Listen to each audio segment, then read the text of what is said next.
Yokoso, Dairakku here. Welcome back to the channel, and welcome back to Jet Force Gemini. This game was last on the channel back in early 2019, and at the time I put the game down and I haven't picked it up until just now. So I figured it was about time to get back into it, especially after just having a holiday. So the question is now, where were we and how did we get there?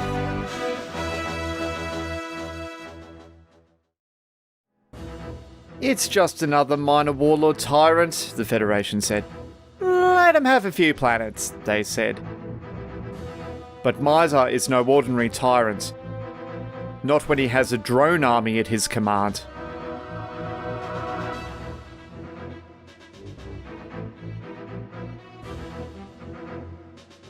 And then he went after the peace-loving tribals of the planet Goldwood, allies of the Federation.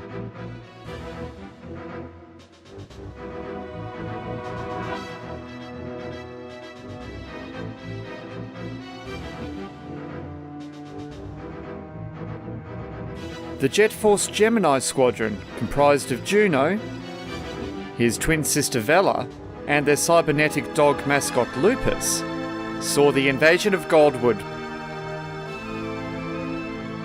before they were jumped by one of Mizar's stealth ships.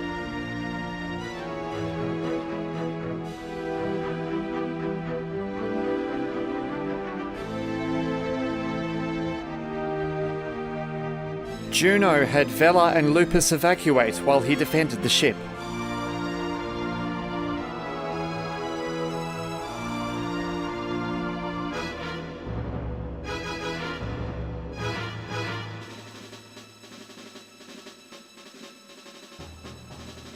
He then left to follow the other two squadron members.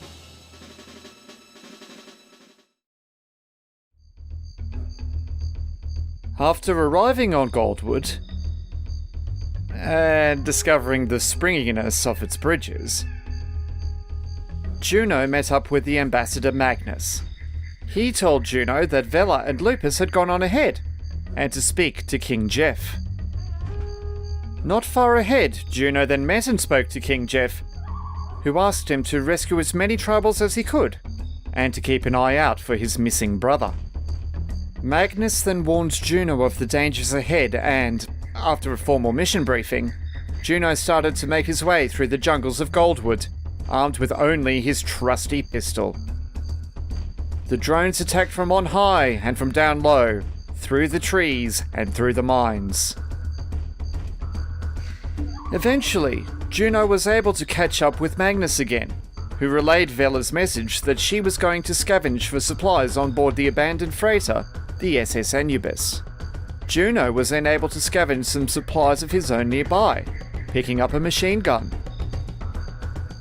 With the extra firepower, he made his way out of the jungle and on towards the SS Anubis.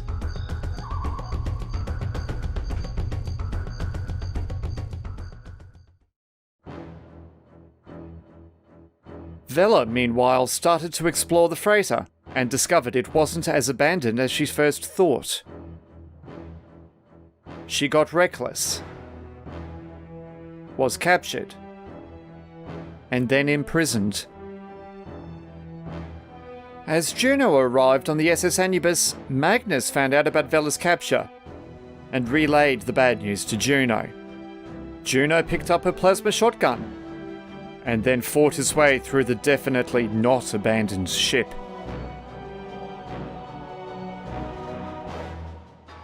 After some time and many battles, Juno found where Vela was captured and freed her. Vela told him her plan.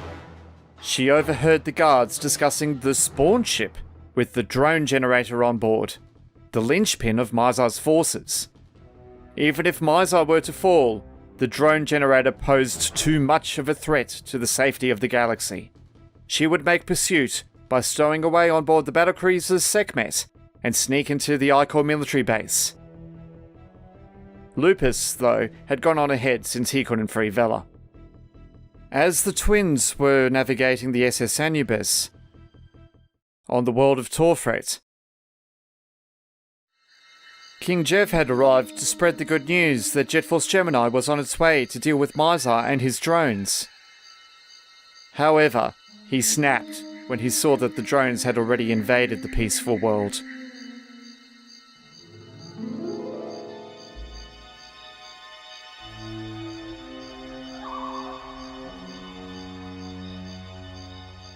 A stray shot from his zombifying beam infected the very world itself,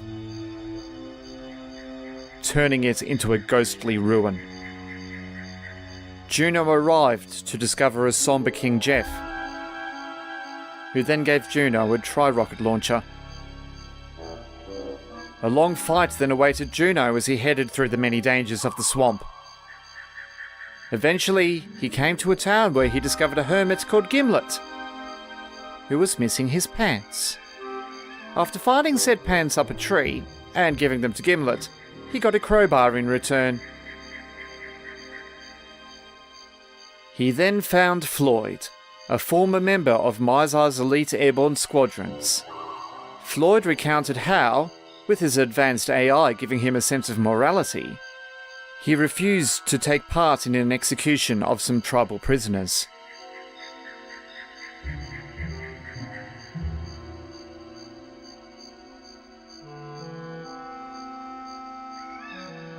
He was damaged after saving their lives, had his parts removed, and was made an example of. Juno then searched the town to find Floyd's missing parts, and pieced the robot back together, making a new ally. While Juno was exploring Torfret, Vela, meanwhile, had snuck on board the Sekhmet.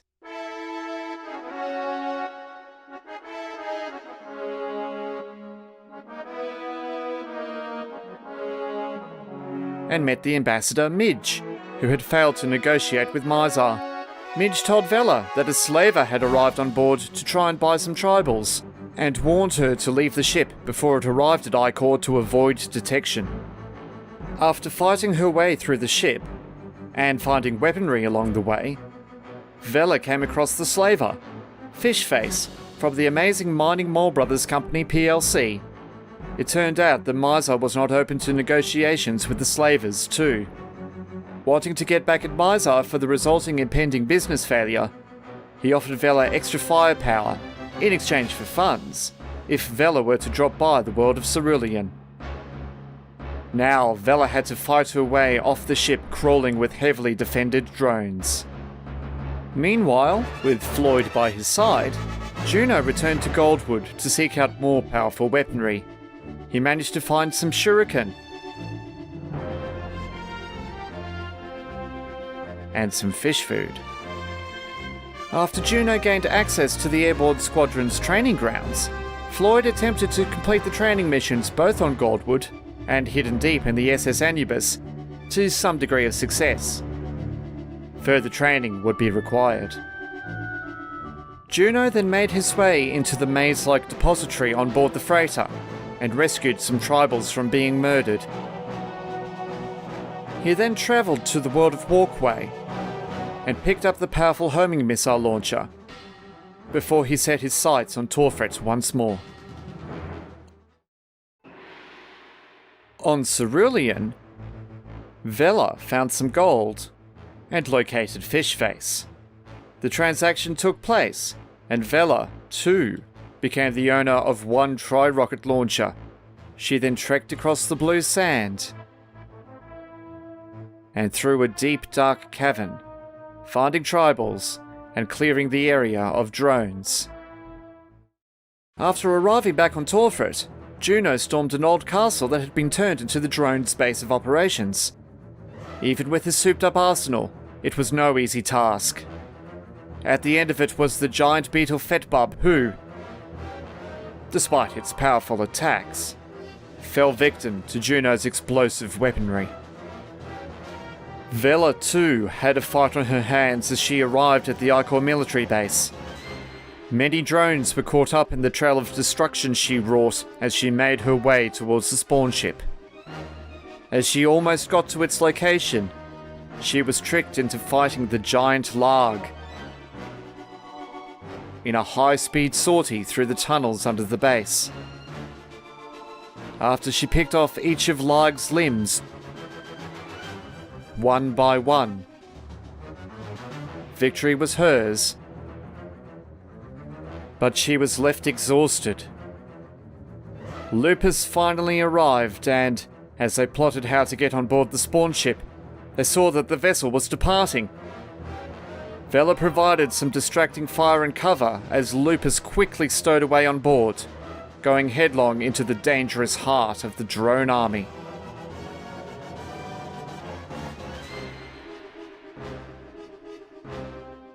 There was only one thing left to do for Juno and Vela, and that was to make their way to and meet up at Mizar's palace. While Juno infiltrated its defences through the fiery lobby, Vela made her way through the palace's flooded depths. It was Juno who made it first to the centre and, with Floyd's help, he was able to summon the central pyramid-like command ship. Juno and then Vela ascended, literally, towards Mizar's lair.